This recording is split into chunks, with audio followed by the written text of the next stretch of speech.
You're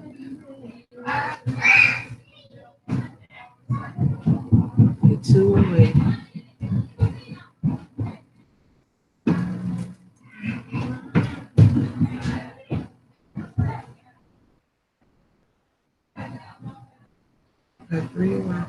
Peace, peace, peace. Yeah. Back at it again. Back at it again. Matter of fact, we're going to get it in. We're going to let the room fill up a little bit. As the room going to fill up, I'm going to tell y'all about our coming event, September the 21st, 22nd, and 23rd. All right? This is this year. All right? 2 months from now, September the 21st, 22nd, and 23rd. 2 months from now, we need to see y'all there in the place to be. Give us a call at 910-364-9099 or go to the website, dralimel-bey.com for the coming event. The event will be a conference, 3-day conference expo, meaning that you will also learn practical application of Qigong, Tai Chi, Reiki pranic healing, acupressure, reflexology, Tai Chi, etc., etc. You're going to get it in with the energy modality. So we need to see everybody in the place to be. All right, no doubt about it. We need for y'all to be there. So go to the website, to our calendar of events, to the calendar of events. And on the calendar of events, just scroll down and you can see the agenda, all right, or the itinerary for this coming September the 21st, 22nd, and 23rd event. Also, you will see at the bottom of that page the hotels in which that you can stay at during those 3 days, all right, as well as also any other information on which that is needed. So give us a call, all right, 910-364-9099, or go to the website, all right, dralimel-bey.com, and go to calendar of events. Check us out there, all right. We're going to get into tonight's discussion. Oh, well, excuse me. Women's Auxiliary. All right.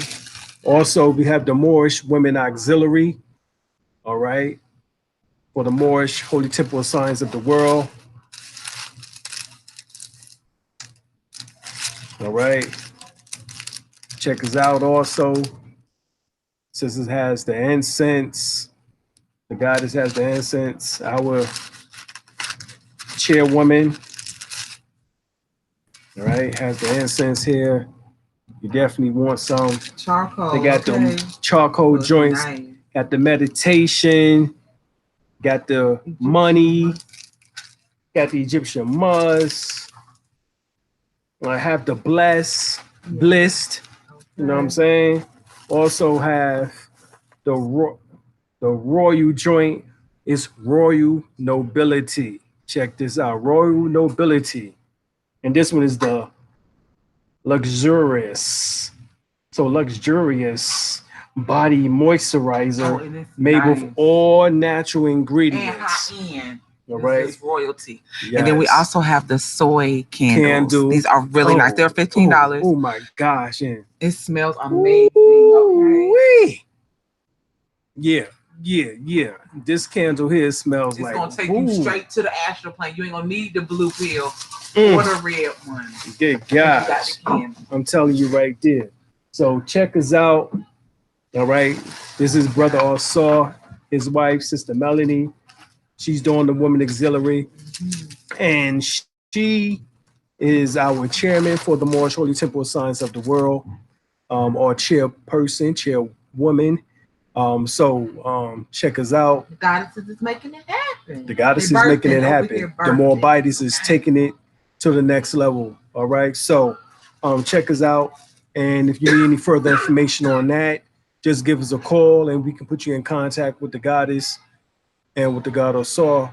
And right, we have about 20 people up in the house. So what we're going to do is go to the screen, tell your friends as we get ready to go on now.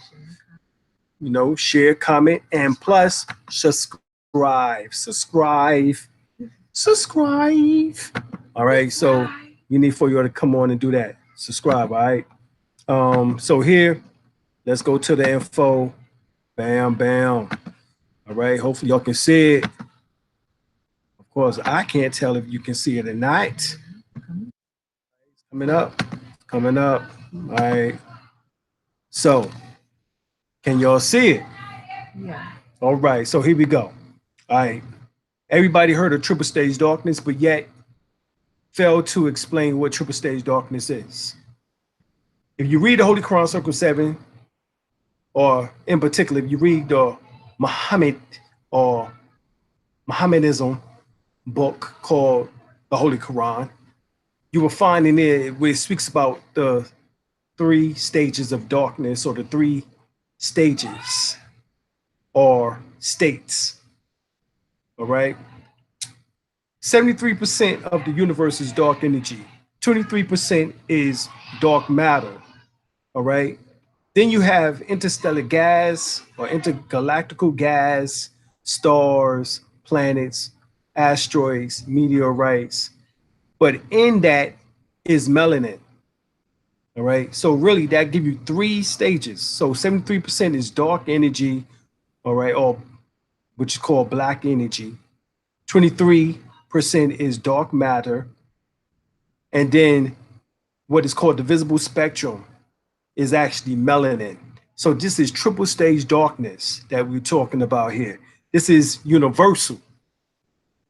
In Hebrew, it comes to Ein Sof, and Ein Sofi which is called the 3 veils of negative existence.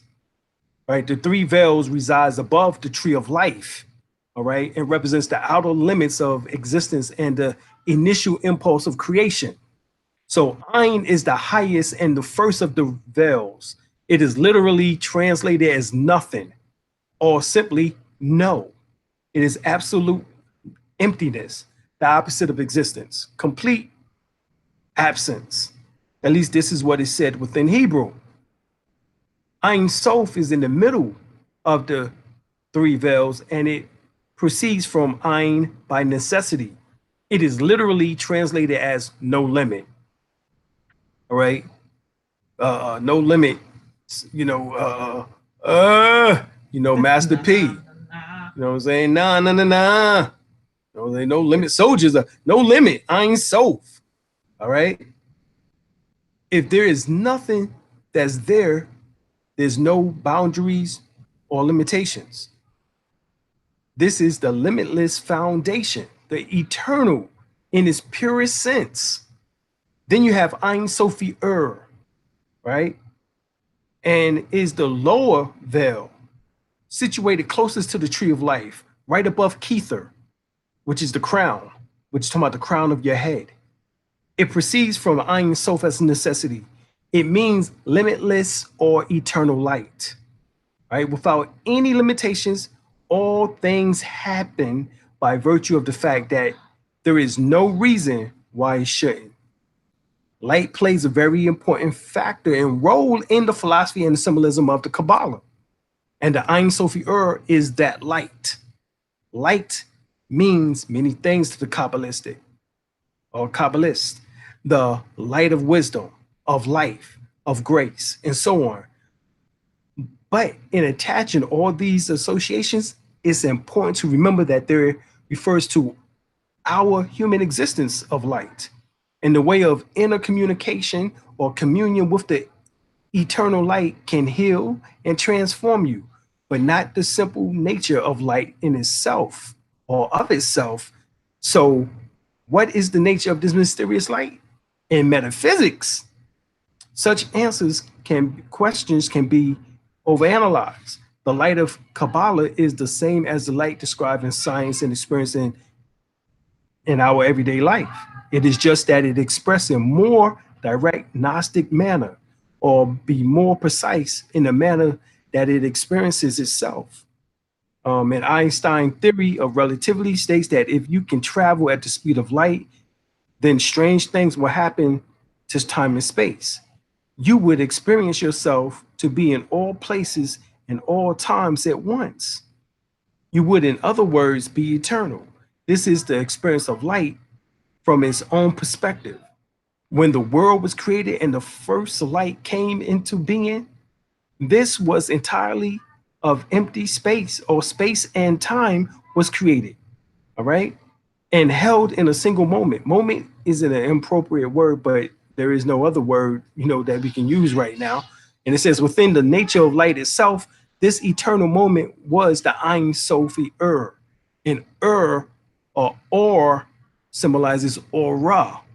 All right. So it's talking about your aura. That's the light.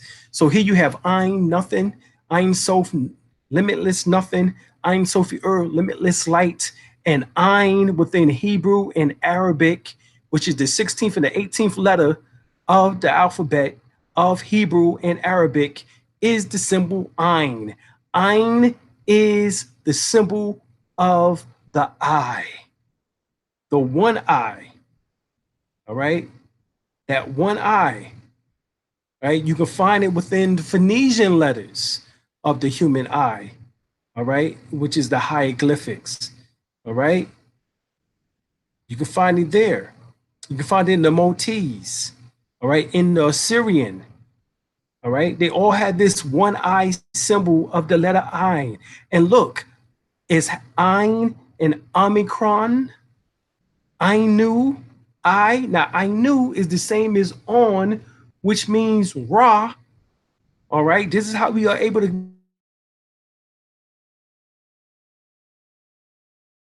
break both the Hebrew, Arabic, Metu Neter, Phoenician, Maltese, Assyrian letter script. Ainu. Ainu means I. So when they talk about Ainu was the god of Syria, the god of Mesopotamia, the god of Babylon, the god of Sumer, Ainu is talking about the I. Now, this is the internal I of Ainu that you want to commune with, right? Who is also Osiris, cause Oz and Iris. Iris is the iris, your eye. You get it? Oz means to see. Iris, to see. Osiris means to be able to see. Same as Ainu, which means up there. And it says in the Bible, Matthew 6, 22, 23, God is the eye, one eye. If therefore thy eye be single, the whole body would be filled with light. But if thy eye be evil, then the whole body shall be filled with darkness. And if therefore the light that is in thee be darkness, how great is that darkness? All right. So you want to be able to draw energy with that eye. And so it's no coincidence that in the Quran, in the first chapter, is called the opening, Al-Fatiha. In the Metu Neter, the head of all the gods of gods is Ptah. Ptah or Ta means opener. So Ptah and Fatiha is the same meaning, same word. All right. Old school. I got to get you open. All right. Y'all don't know nothing about that. That's my homeboys back in the days there. Duck down. You know what I'm saying? Y'all don't know nothing about that. That's old school. All right. So, I know I got you open. So Ptah, get you open. Al-Fatiha, get you open. So see, this is the problem that you have Negroes talking about. Oh man, you leave that Islamic shit alone. Dude, 68 to 73 to 74% of Arabic and Hebrew is identical to Metu Neter. But you don't know that because you don't study. You just talk and parrot what somebody else say. That's the problem. Go and do your research. See, you ain't going to be coming up on here trolling my shit. All right. So I just got to make sure you understand that. That's not what time it is any longer. There ain't no more clowning. This is seriousness that we're going to be able to get to because we're showing you the connection points. All right. So you can be able to do something with this information. How you open your third eye? There's several sounds that you can use to activate the third eye. To decalcify the third eye, you use the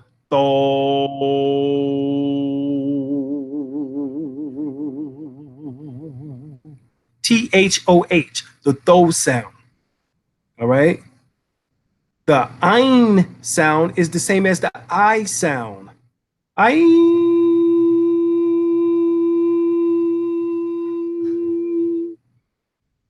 The Ein and the I sound is the same. So it's no coincidence that you have 7 stanzas or 7 verses in Al-Fatiha, the opening. Because now I'm going to get you open. Open what? Open your chakras, open your shinkaras, open your oritus. Bismillahirrahmanirrahim. Ar-Rahmanir-Rahim. Malik Yawmiddin. Iyyaka na'budu wa iyyaka nasta'in. Ihdina siratal mustaqim. Siratal ladzina an'amta alayhim. Ghayril maghdubi alayhim waladdallin. Amen. Wow. 7 stanzas of the Ein sound in Al-Fatiha. And before you touch the Quran, you got to do voodoo. Oh, I mean, purify yourself. Even voodoo means spirit. You got to get in tune with the spirit. So here in Hebrew, you will see the 16th letter, which is the O, which is the Ein, which is the one eye. Look at what it correlates to. The numeral value is 70. The path on the tree is 26. The tarot card is the devil, 15. I'm just going to leave that there. We got many more classes to do. And I ain't going to run out of information. I got so much information, it's ridiculous. And so many different ways to put it together in order to get you to understand what I'm talking about. Until finally it snaps in your brain. At least for those that are able to handle it. All right? So here we have, come down and you will see, once again, right, you have Latin, Hebrew, Aramaic, and Greek. You will see Ein correlate to Omega, to the Omega symbol. Ein within Hebrew equals, in Greek, the Omega symbol. Om. Because Omega, first part is Om, the Om sound. So Ein and Om means that this is the sound that produce the vibration of the planetary connections and the various sound throughout the boundless universe. It comes from this sound of this humming noise. Sound that you hear that bees make, bumblebees, gnats, flies, mosquitoes.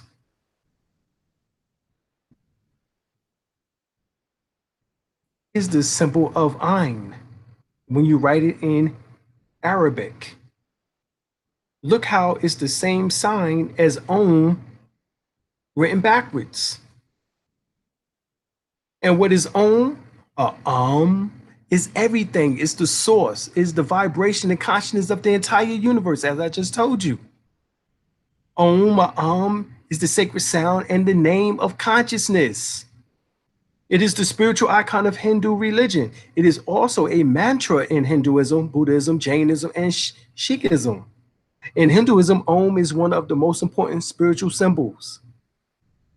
Right? It refers to Atman, soul, self within, and Brahma, the ultimate reality, entirety of the universe, truth, divine, spiritual, supreme spirit, cosmic principles, and knowledge. So Om taps you into your soul, your divine higher self, the self within, and Brahman, which is the ultimate reality, the entirety of the universe. All right. That's what it taps you into. It breaks you outside of Maya, the illusion, which prevents us from the infinity state. It takes you into unconscious sleep or unconscious states, which is deep sleep or death. Conscious states being awake and experiencing life through the five senses, beyond the five senses, seeing, touch, tasting, smelling, and hearing. For seeing, you have clairvoyance. For taste, you have clairgustance. For smell, you have clairsentience. For touch, you have psychchemistry. For seeing, you have clairvoyance. So 5 senses higher than that. You have the dream state. You experience your experience of the world without being fully awake or deeply sleep. So the sound, remember, is consciousness. That's the name of consciousness. This is the word made flesh. The word was God, the word was with God, and the word became flesh, all in the book of John.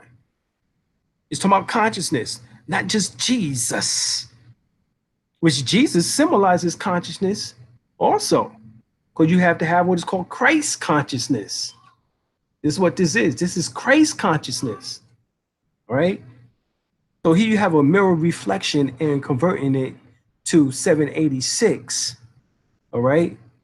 What you see, Allah turned downward, but if you turned it sideways, it would be the same as the Om sound. So Allah and Om and Ein all correlate, all right? All correlate. So it's no coincidence that if Allah symbolizes the Om, and that's the sound of consciousness, then Allah must also be the sound of consciousness. You see, you're too busy clowning to know the science. In Arabic, you have Allah. In Aramaic, you have Allah. In Hebrew, you have Ilah or Elo. All right? The letters R and L are interchangeable in Metru Neter. So what you have is EL or AL actually is RA or RE, which is Ra. Now, one of the titles of Ra is Ra-ur or Ur-Ra, which means great light. This is from Gerald Massey's lectures. All right? Ra is the great one, the ancient one. All right? Ra is the ancient one. This is Melchizedek in your Bible. Right? The king of Salam, the king of peace. The title into Ul is basically can become in Hebrew El and in Arabic Al. Ra-ur or Ur-El become Allah or Allah, which is nothing more than the names of Allah and Allat, which is Amin-Ra and Amin-Rayat, or what is known as Amenta. So you going back to ancient Kemet, no matter how you get it, no matter how much you try to go around it, it goes back to ancient Kemet. It goes back to Mary. Allah is self, created from a state of nothingness. In fact, the word Allah means the source or nothingness. All right, or omnipresent potentiality, a womb of triple darkness. And this darkness matter or dark matter states of nothingness, no particular thing, aim, or purpose, was all things simultaneously, the zero, which equals a cipher. Now, Allah, the universal mind, intangible intelligence, is absolute all things. This absolute state is fundamental, composed of dark matter. Remember, I just told you that. The precursor to matter, which is the undifferentiated substance of reality. And this state of nothingness caused Allah, self, to realize self, Therefore, nothing in activity created Allah, me. I, Allah, always was and always will be, and no birth record can be subscribed to me, because Allah is the universal mind. This spark or electrical implosion became self-realization. The origin of the universal mind, first thought. Thought as an intangible transmitter of mind combines with matter, becoming an intergalactical universal presence. Omnipresence, omniscient, and omnipotent. All right, the three stages of Allah, which is Om. All right, omnipresent, omniscient, omnipotent. Om. The Om is right there. Omni, Om. So we have made the Salat a book of time. This is what the Quran says. The Holy Quran, Mohammedism. All right. The Salat as a book of time, as reference to the entire Injil or book of Revelation. All right. The scriptures given to Jesus, or rather detailing the science of breath, the rising or raising of the Kundalini. That's what this really is talking about. The Arabic word Salat means burning fire. This correlates to the meaning of Kundalini as serpentine fire. All right. The Arabic word Salat comprises of the word Sa and Lat, from El, Lat, or Ra'at, or Ra'it, which is the wife of Amin, all right, or Allah in the primitive Arabic theology. So Rayat would be Alat, who is the wife of Allah.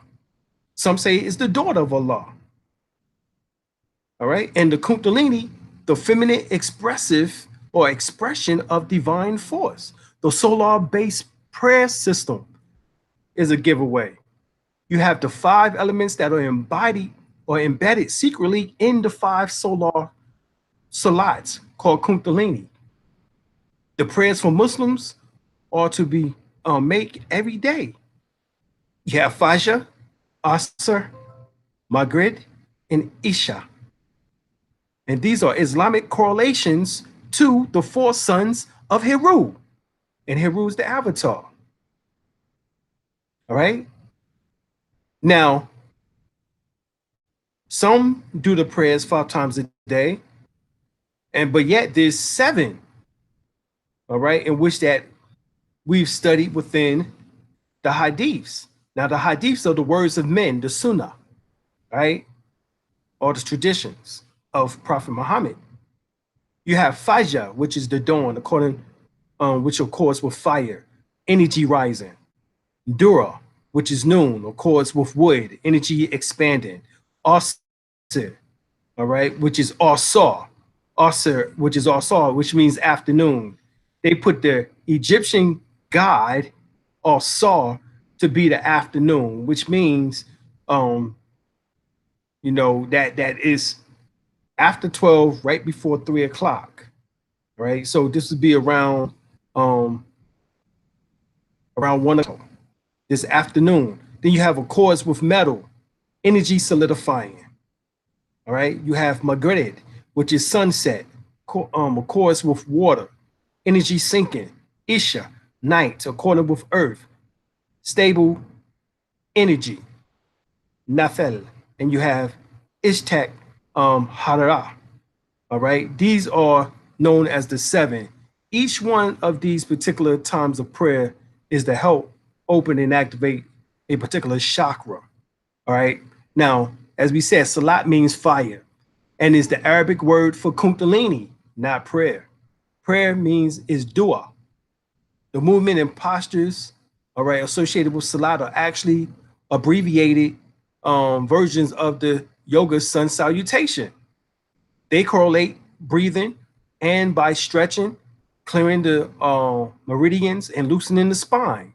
All those things facilitate Salat, but are not Salat itself.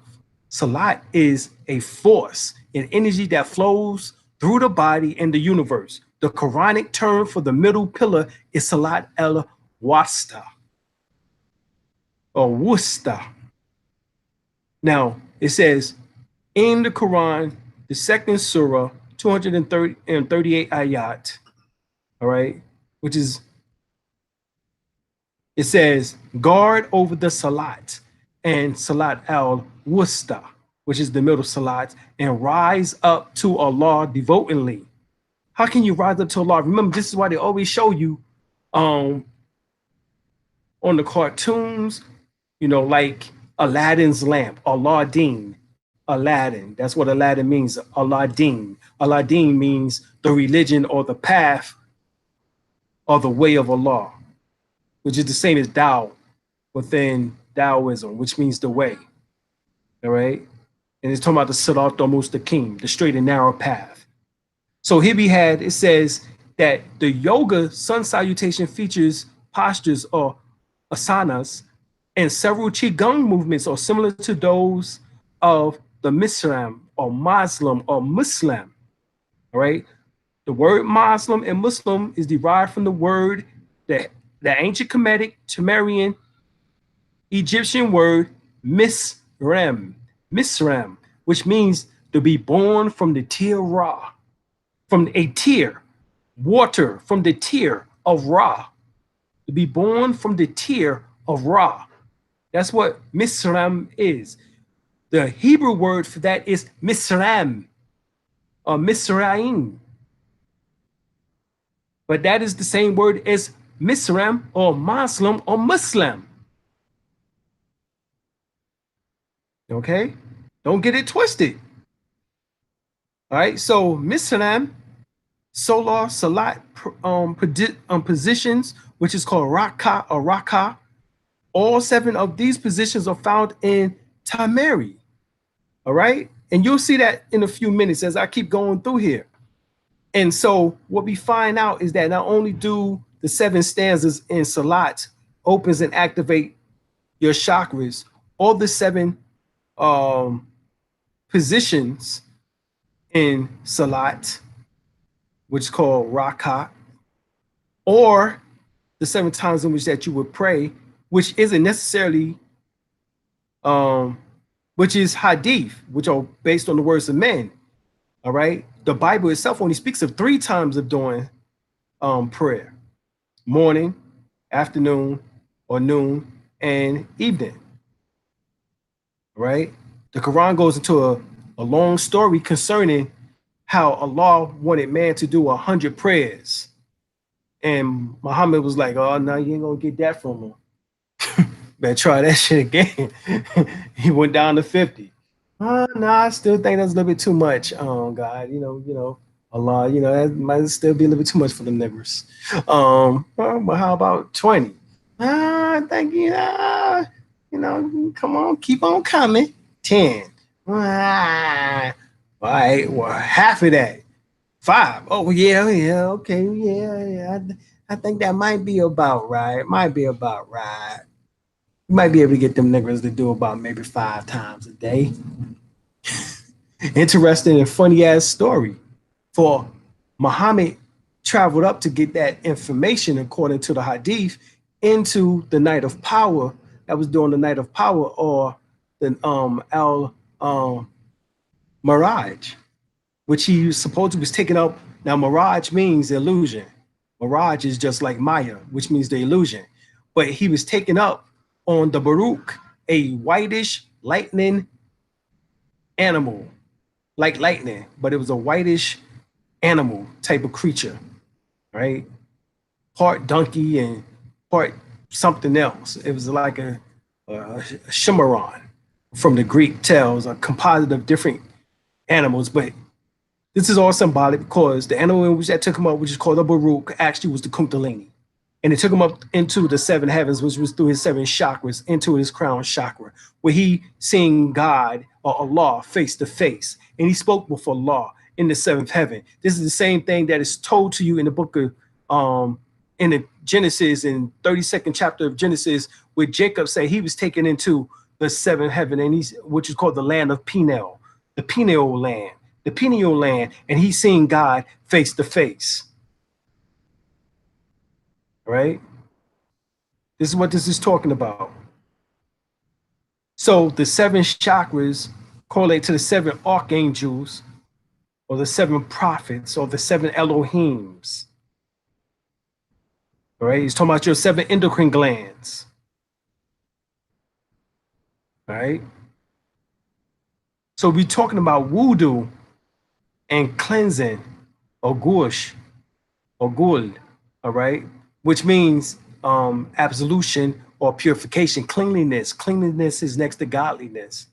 So it cools the body by applying water to the places most likely to be overheated when salat force is risen or raised, which is talking about your Kundalini. So the Muslim cools his head, his hands, his arms, all right, his feet, his ears, and neck. He washes his mouth out and cleanses his nostrils by sniffing water up through his nostrils before performing the salat rising. The sniffing the water up the nostrils bring the white Ida and the Pingala nadis into activation. See, this is the science behind salat. But see, you're not getting this in Orthodox Islam. This is the problem. You're not getting the breakdown of this information. You're just getting a ritual without the symbolism, the explanation and decoding of the symbolism. We don't play that here. You're going to get the information, and plus you're going to not just get how to do it, all right? You're going to get the information, get all of that. So in the Quran, in Al-Ma'idah, it says, the 5th surah or the 6th ayah, it says, "O ye who believe, when you intend to offer as salat, the prayer, wash your faces and your hands, forearms up to your elbows, rub, but passing wet hands over your face, and wash your feet up to the ankles." All right. If you are in a state of janaba, which means you had a sexual discharge, purify yourself, bathe your whole body. If you are ill or on a journey, or any of you come for answering the call of nature, or if you have been in contact with women, i.e. sexual intercourse, and you find no water, then perform tayammum, a tayammum, which you do so with clean earth, and you rub therewith your faces and hands. Allah does not want to place you in difficulty, but he wants to purify you and to complete your favor on you, that you may be thankful. Absolution. The washing of hands and feet were a requirement for the Levite priest before participating in the temple services. This is right in the Exodus 30, chapter, 30th chapter, the 17th to 21st verse. Then the Lord said to Moses, the 18th verse, make a bronze basin, and with this bronze stand for washing, place it between the tent of meeting and the altar, and put water in it. 19, Aaron and his sons are to be washing their hands and feet with water from it. Whenever they enter the tent or meeting, they shall wash with water, so they will not die. And when they approach the altar to minister by presenting a food offering to the Lord, they shall wash their hands and feet so that they will not die. This is to be the last ordinance for Aaron and his descendants for the generation to come. This particular absolution process was derived from the ancient Sumerian, all right, priesthood of Amun-Ra. A priest shall still had to undergo a prescribed ritual absolution before he entered into the inner sanctum. On the inside and along the outside walls of the large temples was a sizable stone pool with a long set of steps leading down to the water. Once in the pool, the priest could use the water to sprinkle and cleanse himself. As well as being clean in body, the priest was supposed to abide by a strict code of ethics. They was never to enter a temple in a state of sin or impurity. All right. Once again, this is ancient Egyptian, ancient Kemet. This is what we're talking about. How all of this information comes from ancient Kemet, the Ethiopians or Cushites. All right, this is who the ancient Egyptians really were, with the Cushites, ancient Cushites. And the ancient Cushites, which is called the Nilotic Negroes, all right, were descendants from the Twa people. All right. So, and they taught about this Num force, right? N-U-M, which is also, this Num force is also where we get the word pneumo from, within the Dogon, as the Dogons were ancient Egyptians too, all right, or Temerians, right, and derived from the Nessian people, all right. The Dogons and the Mandingo and the Dinka people. The Dinka people are still there outside of Egypt into Ethiopia to this day. But they was a whole group of people that came from out of Egypt. Some stayed in the east, some went westward. You have the Dogon and the Mandinka people who left and went westward, all right? And that was about 6,000 BC. So that was 8,000 years ago. They left because they heard of a coming plague to the planet Earth. All right. And they was the astrologers and astronomers of ancient Egypt. So they talked of this Num, this hot fire force, which is the same as Salat, Kundalini within the Sanskrit Vedic text. But it says within every human being lies a divine energy called Kundalini, called 3.5 times at the base of the spine, half asleep. This energy had two aspects. One manifests this worldly existence, and the other leads us to the highest truth. All right. And basically, the mundane aspect of this energy is functioning perfectly, 10%. Thank you. But the inner aspect is dormant, sleeping, which is 90%. So when the inner Kundalini state is awakened, it leads us to the state of self, the higher self. And the Kundalini is the inner female soul of man, which is Auset. She's the mother goddess principle. She's supposed to be the queen of heaven, but you made her the whore of Babel. In other words, she's the whore of Babel because she now resides within the sexual chakras. All right. In the abode, which is the sacral chakra. This is where you get this sacred prostitute from. That's about the Kundalini. The sacred prostitute is the Kundalini. She's there residing in her abode, which is the sacral bone, which is a downward triangular pyramid shaped structure at the base of your spine, right above the crack of your ass. All right. And it is there that she resides. But if you notice on the Egyptian crowns, all right, or tiaras, or particular headgear, you would see the serpent coming out right there at the third eye area. All right, right there at the third eye area. And that symbolizes the risen female soul spirit, right, or spiritual soul, in which that she connects with her divine mate, which is All-Saw. So now All-Set and All-Saw. All-Saw is the divine soul embedded inside of the pineal gland. So All-Set, the mother goddess principle, all right, who is supposed to be of the queen of heaven, she meets and mates with her divine. And remember, this was the penis or the phallus that was missing, because 5 to 15% Africans have calcified pineal glands, 15 to 25% Asians have calcified pineal glands, and 60 to 80% Europeans have calcified pineal glands. This is according to African Origin of Biological Psychiatry by Dr. Richard King. He states this specifically in there.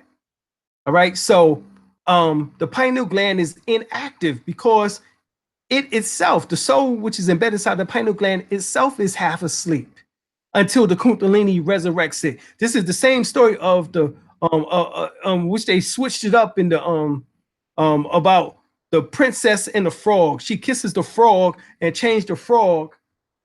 You know what I'm saying? Because guess what? The frog symbolizes the reptilian or the reptile. And guess what? The pineal gland sits at the peak of the reptilian brain. Oh, shit now. That's what happens. So she must kiss the frog, kiss the pineal gland in order to awaken it. All right. This reptilian brain, to awaken it once again in order to enlighten and open up into the neo mammal brain, which is now known as the what we refer to it as the limbic brain. Well, beyond the limbic brain, you have what is called the neo mammal brain. So you have the three brains in your head now. You have the reptilian brain, the limbic brain, and also the neo-mammal brain. But you have the neocortex and the frontal lobes, which that area is the new brain. That's the new area that have to be opened up. And that does not open up until the pineal gland is fully activated like the way it needs to be, right? Coming from out of this dormant state. So this is why most people say that we only use about 10% of our brain, because only 10% of the Kundalini is active within us, right? Within the average person. Now, Kundalini yoga is based on Kriyas, which is group of synergetic exercises that amplifies each other effects, delivering greater benefits for the energy you put in. Now, Yogi Bhaja, all right, claimed that Kundalini yoga yields psycho-spiritual results 16 times faster than Hatha yoga. 2 years of Kundalini yoga is equivalent to a lifetime practice of Hatha yoga. Some of the most commonly observed effects are is increase in the efficiency of the circulatory and respiratory capacity, strengthening of the immune system, strengthening of the nervous system, clearing the mind, specifically clearing the subconscious mind and sharpening perception, strengthening muscles, skeletal muscles, deep muscles, and muscles of the heart, regulating the metabolism, development of flexibility, breaking up a calcium deposit in joints, balancing the glandular system, improving digestive and eliminative strength, detoxification, rejuvenation, changes in the attitude to stress, utilizing stress for personal growth, faster ability to relax and rebalance after work, deeper relaxation, positive attitude to the future, greater ability to discriminate what makes us happy and set goals in life. So we find that the Kundalini, which is the Usheta or Washita or Wajeta, the Uraeus, Caduceus, is also called within the Vedic text Shiti, right? Shiti, which is universal consciousness, the God, the great black mother goddess principle, who is known as Noon, Alamanuta, Melanin, or Set. Isis nurtures Heru, which is Heru Sar Set, which is the Black Madonna and Child, baby Jesus, which symbolizes the Kundalini and the soul, the infant Christ, Lucifer, or Heru. All right. The child is called Hippocrates, rendering from the Egyptian Heru Paret, to become Horus, Heru, the elder, or Heru or Ra, which becomes Allah. So Heru, the elder, is Allah, Ra. All right. Funny how, you can be high on drugs and then in hip hop come up with information because you zone in, you tap in. Here we had Melly Mel, Grandmaster Melly Mel, and he always used to say Rah, all right, in his rhymes.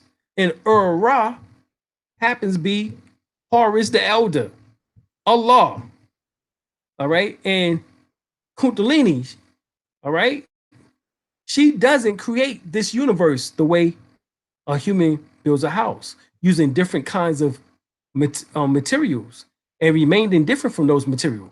When she creates the universe or Yoniverse out of her own being, it is she herself who becomes this universe. She becomes all the elements: air, fire, water, earth, combined, ether, and all the elements on the periodical chart: hydrogen, water, fire of the universe. She enters into all the different forms that we see around us. She becomes the sun, moon, star, fire to illuminate the cosmos, which she creates, nukes.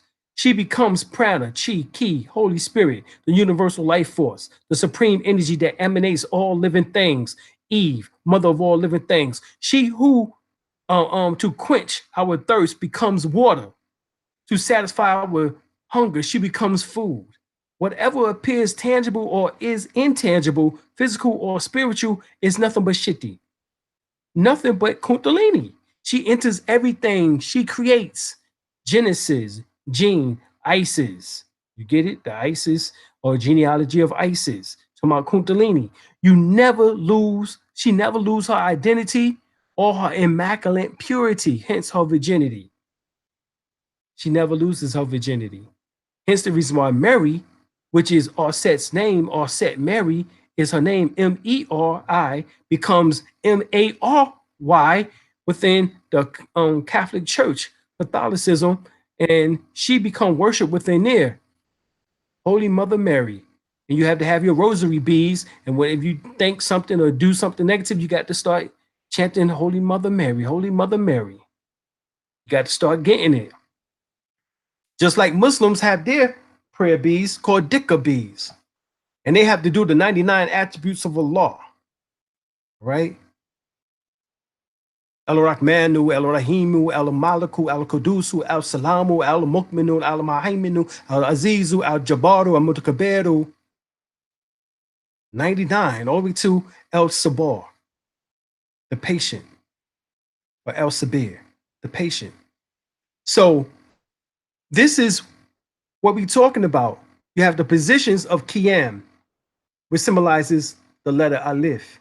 You have the position of Raku, which symbolizes the letter Del. And you have the position of Sajda, all right, which is the letter Mim. So A, D, M, right, becomes three of the sacred letters at the head of the Quran whenever you read the Quran. All right, there's a couple within the Quran that does not have these letters. Right, these are said to be two books or two verses, well, two chapters verses in which are ayat, surah ayats, in which that were added to the Quran.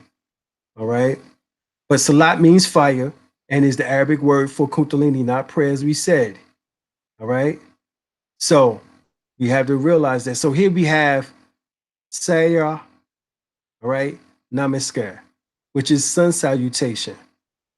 So here you have the sun salutation, and if you look, the abbreviated version of the postures, the 7 postures, are right here, as we just finished saying. Right, so we talked about posture of Qiyam. Right, there it is, right at 12 o'clock, going into 1 o'clock. You have Ruku, right, which is at 3 o'clock. All right, and also at 10 o'clock. You have posture of Sajda. All right, you have that at 6 o'clock. Right, and there's 7 positions.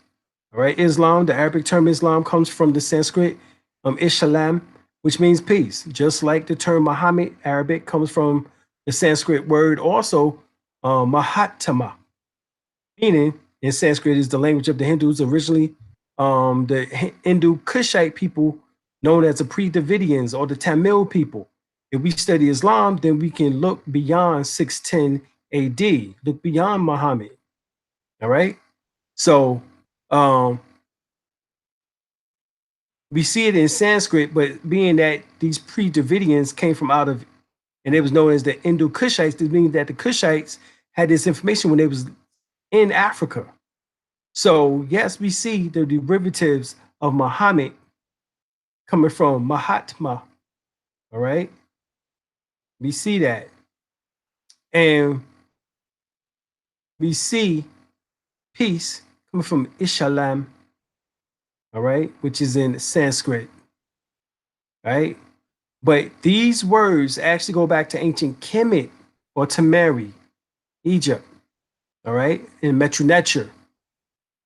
So before we even get to the Sanskrit, which was from Indo-Kushite people, Kushites, Pre-Davidians, or Tamil people, we have to go back to ancient Kemet also. So Islam, which becomes Islam, all right, actually comes from Saarem, Saarem, S-A-A-Rem, R-E-M. This is where it comes from, which is in ancient Egypt. Saarem means the sanctuary of peace. Okay?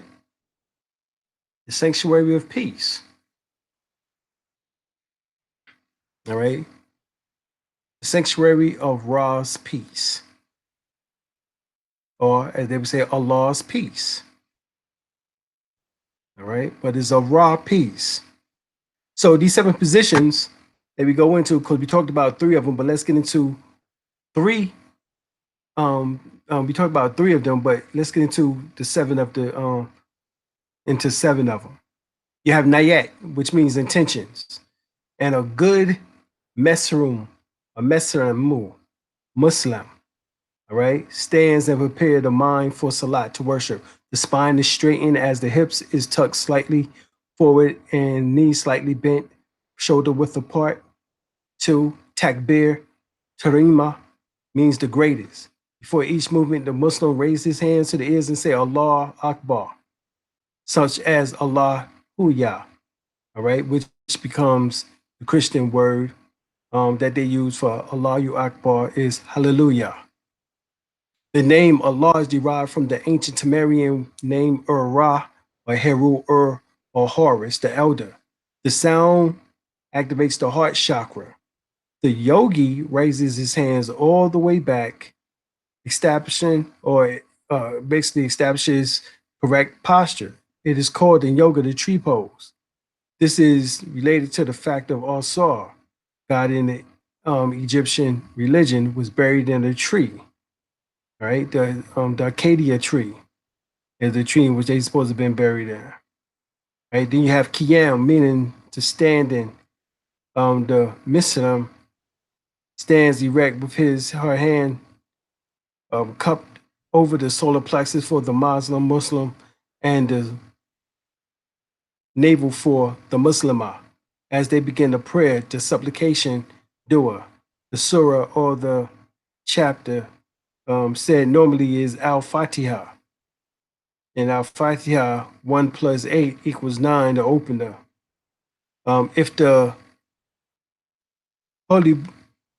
in the Holy Bible, Mark 7:34, it states that, and looking up to heaven, he sighed and said unto himself, right, if patah, that is, be open. If patah becomes patah, right, pronounce etfahat, a hetfaha. The word in Aramaic in its roots is the word paha, to open or to loosen, or petra, to open in Hebrew, and patha, an opening or gate. In Arabic, a dialect of Aramaic, Al-Fatiha is the same as the Metronetra Egyptian nature god Ptah. Ruku, meaning bowing. The MIZRAM or Muslim bending forward with his hands on his knees. The yogi bends all the way forward, touching the floor and his toes with his hands, and then presses his head on his knees. The benefit of this posture is that he opens the spinal column, loosening it, making it more elastic. It is said that a person's body is as old as his spine is stiff. It also allows the Muslim to open the chakras along the spine. It accomplishes the same for the yogi. Same thing. Then you have Jalsa, which means sitting.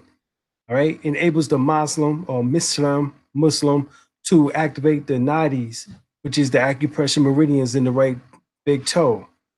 They are 2 organs of the body which are affected by these points, the liver and the spleen. When the yogi goes into kind of backwards bend, the so-called backwards facing dog, In that pose, the yogi buttocks is raised in the air while he is opposed on his hands and feet. All right. Stretching is accomplished in the hamstring and calf muscles. This stretching eliminates some negative chi. Wakes from the it says right at this wakes from the meridians, nadis, so that the fresh energy, spirit energy can be brought inside the body. At this point, the he would turn their heads first to the right and say, Assalamu alaikum rahmatullahi ta'ala barakatuhu. He then would turn to the left and say, repeat the same name. Assalamu alaikum rahmatullahi barakatuhu. It is stated that you have greeted your two angels who record your good deeds and your bad deeds in the book of life. Understand that this is all symbolic, metaphysical. No need to get caught up into it as a literal story. This symbolizes the same as back in the days when you see in the cartoons and you would see the Bugs Bunny cartoons, for those who are old enough for Bugs Bunny, all right? And you would see the angel pop up over on the right shoulder. No, don't do that. That's wrong. Then the devil pop up over on the left shoulder. Don't listen to him. Tell him to shut the hell up. He don't know what he's talking about. Go on and do it. All right, so these are the two angels symbolically that they're talking about. We're talking about the left and right hemisphere of the brain, which is called the cerebrum. The cerebrum records your good deeds and your bad deeds and send it into the medulla oblongata. Right? Within the human brain resides two speech centers called the Broca and the Wernicke. The ancient spiritual scientists were well aware of these two speech centers. They called them the twins. The ancient Egyptians, all right, called the twins Anpu, which is Anubis, and Apuet. The Quran refers to them in Surah 2, 102 as the two angels, Harut and Marut. The function of the twins is to separate wholes into parts, right? That function is essential. Otherwise, no distinction would be possible. But the very act of separating is deceptive, all right, because it can mask the essential oneness of all, all right? So then you have sajda, meaning prostration, allowing the blood to flow to the brain, the enriched pineal gland and pituitary glands, which operate along the Saha, Rara, and the Anja chakra, respectively. The rich blood flows to the brain makes it easier for the Muslim or MIZRAM to experience al-bayana, which means clear vision, and prepare the brain for the awesome Kundalini Salat energy, which it rises to the two highest chakras. The additional blood centers in the brain also helps to provide, all right, helps to provide moisture for the brain so that it does not overheat when the Salat Kundalini rises up to the brain centers. This helps to prevent such things as Kundalini psychosis or Kundalini symptoms and fevers. All right, now if you want to know if the way that Muslims pray or Muslims pray is mentioned elsewhere besides for just within the Islamic traditions or Mohammedism, go to your Bible. Genesis 17:3, and Abraham fell on his face. Right? Notice that Jews and Christians no longer even pray like this. The Muslims are the only ones that pray like this. Why is that? Because they still have the way in which that is meant to raise Kundalini. All right? The Christians and the Jews, or Jewish people, Hebrew Israelites, you know what I'm saying? They no longer pray in this way, but they're supposed to be praying in this manner. Abram fell on his face, and God spoke to him, saying, as for me, behold, my covenant is with thee, and thou shalt be a father of many, and thou shalt be a father of many nations. Deuteronomy 5:9, thou shalt not bow down thyself unto them, nor serve them. The very fact that God is instructing people not to bow down to idols means that bowing is a valid form of worship. Right? Psalms 95:6. Oh, come, let us worship and bow down. Let us kneel before the Lord our Maker. Note that both bowing and kneeling are mentioned in Psalms 95:6, the very old order in which Muslims perform them. Deuteronomy 9:24-25. Ye have been rebellious against the Lord from the day that I knew you, that I fell down before the Lord 40 days and 40 nights, and I shall fall down the first, because the Lord has said he would destroy you. Joshua 7:6-7. And Joshua rent his clothes and fell to the earth upon his face before the ark of the Lord until evening time, he and the elder of Israel, and put dust upon their heads. Now, this is tayammum, right? Is an Islamic ablution practice of using clean dirt to prepare the prayer when water is not available, right? And this connects the MIZRAM again to Mother Earth, helping to ground him or her so that his or her body is not shocked by the awesome salat. Kundalini force, when it raises or wake up, it also makes for a good environment for bodily healing. You have no water, then perform tayammum, which is Holy Quran 4:43. Numbers 16:20-22. And the Lord God said unto Moses and Aaron, saying, separate yourselves from among the congregation, that I may consume them in a moment. And they fell upon their faces and said, O God, the God of spirit of all flesh, shall one man sin, and thou be wrought in all of thy congregation. Numbers 26. And Moses and Aaron went to the place and the assembly unto the door of the tabernacle of the congregation. They fell down upon their faces, and the glory of the Lord appeared unto them. Once again, who is falling down on their faces? See, as you see here in number 5, Muslims, MIZRAM, falls down on their faces. All right. Hebrews. All right. Jews, Israelites / Christians do not fall on their faces any longer. Right? They're doing a disservice to you for not teaching you these sciences about the proper salat, how to raise salat or raise fire. Matthew 26:36-39, it says, then shall Jesus and fall on his face and pray, saying, O my Father, if it be possible, let this cup pass from me. Nevertheless, not as I will, but as thy will. So even Jesus fell on his face. Revelation 7:11-12, and all the angels stood around the throne, and the elders and the 4 beasts, and fell before the throne on their faces and worship God. Even in heaven, they fall on their face. So you want to get to heaven, but you ain't falling on your face and worshiping the Lord properly. Holy Quran 2:45, and be steadfast in prayer. Practice regularly charity and bow down your heads with those who bow down. No, ask yourself, why Christians and Jews no longer pray in this manner? As I said, you had 7, which is Qadar, or Qadar, which means to decide to dispute.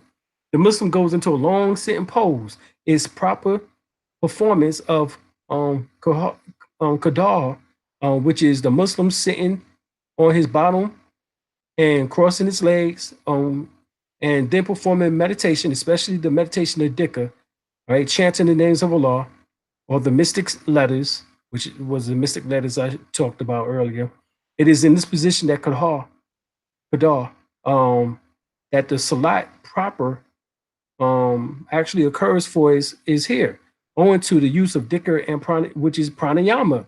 Then the salat force is actually lifted up from the base of the spine, properly translated from the Quran. The Quran injunction is not to perform prayer, which is dua, but to raise up the salat, fire, right? This is identical to the yogi efforts of raising up Kundalini.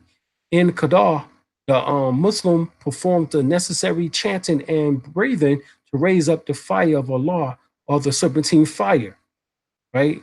Dua, all right, is different than the actual performance of salat. Dua is, once again, is prayer.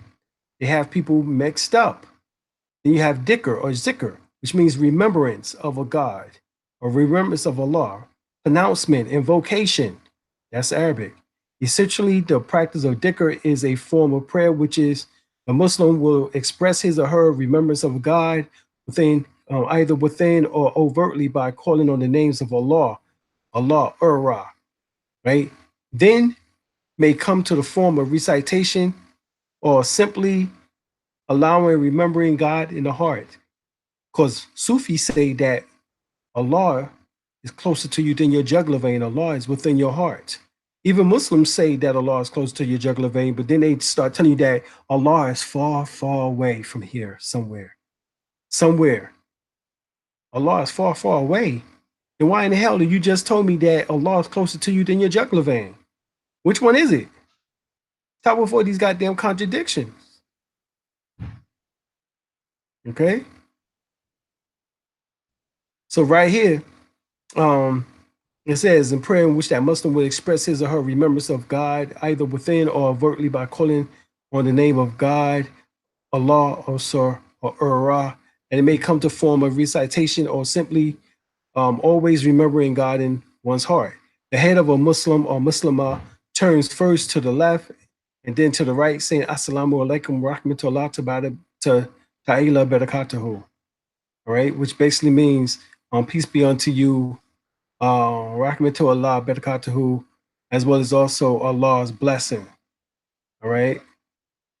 So right here it says greeting the angels, positive and negative, or rather electrical and magnetic, or rather the angels of light, electromagnetism, connecting the dendrites and synapses, sensitizing both the left and the right hemisphere of the brain, as we just talked about. Right. So here again, Qiyam, first and third position. You have Raku, second position. You have Jalsa and Jalu, which is the fifth and seventh position. Suju, fourth and sixth position, right? Suja, or Sajja, right? This is the benefit of Salat or Salat, right? There's medical benefits, right? When you do the Raku, 18% lower back, 31% hip pain relief, 63% knee pain relief, because your hands are actually on your knees as you're doing it. Toe pain relief, 22%, 32% ankle pain relief, back pain relief, 25%, 32% ankle pain relief, all right, 24% lower back relief if you're doing sajja, right, ankle pain relief, and then you have the pain relief, 13%, and 53% here, the knee pain relief, right, by doing sajja. So these particular positions show you the relief in which that can happen. Even during Jalsa and Jalu, you had 37% back pain relief. All right, you had 17% toe pain relief. You have 53% knee pain relief. All right.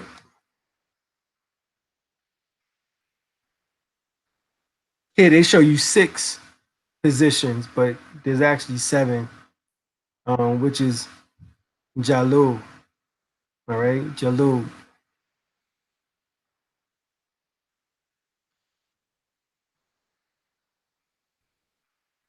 As you see here, it says first and third position, Qiyam, second position, Raku, Sajja, fourth and sixth position, and then you have Jalsa and Jalu, which is the fifth and seventh position. So there's 7 positions. Here they are on the walls of ancient Kemet. To the left.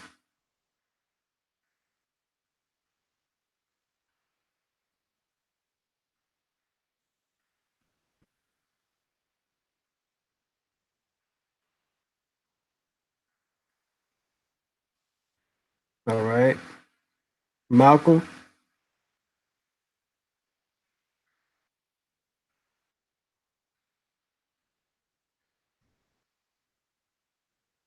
So we're talking about raised fire, Kundalini. Well, Revelation 5th chapter says, and I saw in the right hand of him that sat on the throne a book written within, DNA. The book written within is DNA, and on the back side, sealed with the 7 seals. Right. So you have the backbone, DNA backbone, the backbone of Osiris, in which that has the 4 elements: adenine, thymine, guanine, and cytosine. Okay, here's the downward triangular shape structure of the sacrum, where the Kundalini resides at, that you must raise up. Of course, Shiva and Shakti, where Kundalini or Kundala means coil. The root Shak means to have power, right? That's why you, age 50 years of age within our Islam, Orthodox Islam, Mohammedanism, it specifically states that you become a Shak, right? The root Shak means to have power. Kundalini then signifies a serpent with coil of power resting at the base of the spine. Tantric yoga posit that the entire universe is a manifestation of pure consciousness. This pure consciousness divides into two poles, neither of which can exist without the other. One aspect is Shiva, identifies unmanifested consciousness. All right. The other aspect is Shiva, right? Identified as unmanifested consciousness. Masculine is feminine, is masculine and static. It is a state of formless being, consciousness bliss. Shat Chi and Nada is aloof and not interested in the affairs of the world. It cannot become or change. Right? Can reach that the Shiva consciousness only through change or deep meditation. Out of this void, everything in the world may arise. The other polarity is Shakti, which is dynamic. All right, and the creative and energetic. The mother of the universe gives all birth to all in the universe, matter, life, and mind.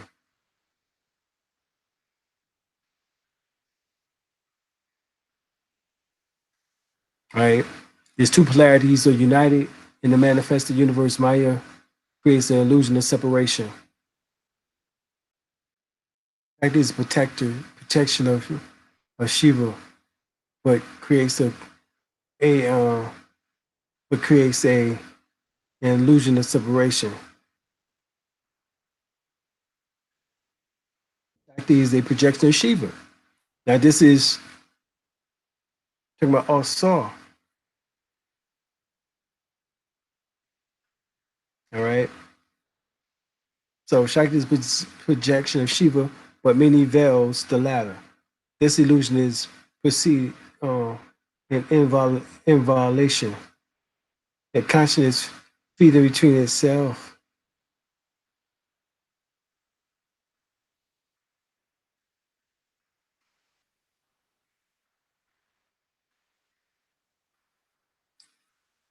All right. After many eons, the Shakti would draw up all forms when the universe is dissolved. This is evolution. When consciousness is no more interested into its manifestations,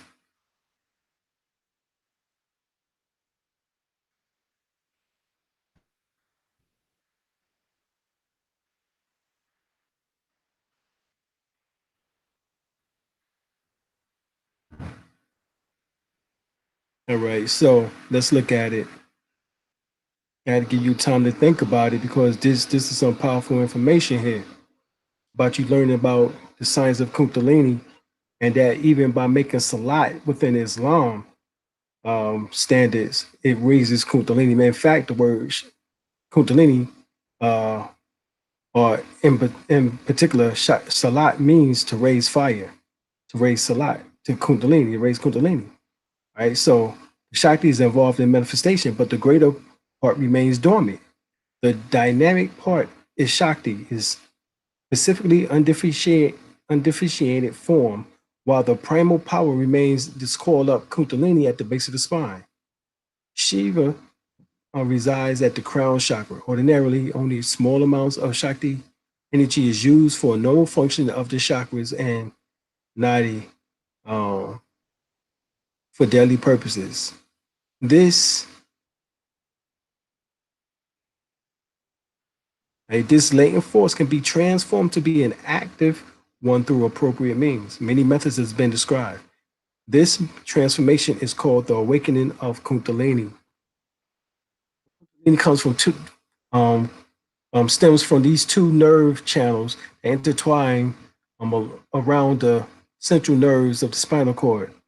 Ida, which means lunar, and Pingala, which symbolizes the solar. They move through what is called the Sushumna. They are part of the chakra system, and when the 7 chakras are energized, the Kundalini fire or Kundalini is awakened. Here's an example of that you see on the crown. All right, the serpent raising right there from out of the third eye region. All right, this all correlates back to Old Testament Numbers 21:9. And Moses made a serpent out of brass and put it upon the pole. And when it came to pass that if a serpent has bitten any man, when he beholds the serpent of brass, he lives. Now this is John 3:14. And as Moses lifted up the serpent in the wilderness, so shall the Son of Man be lifted up.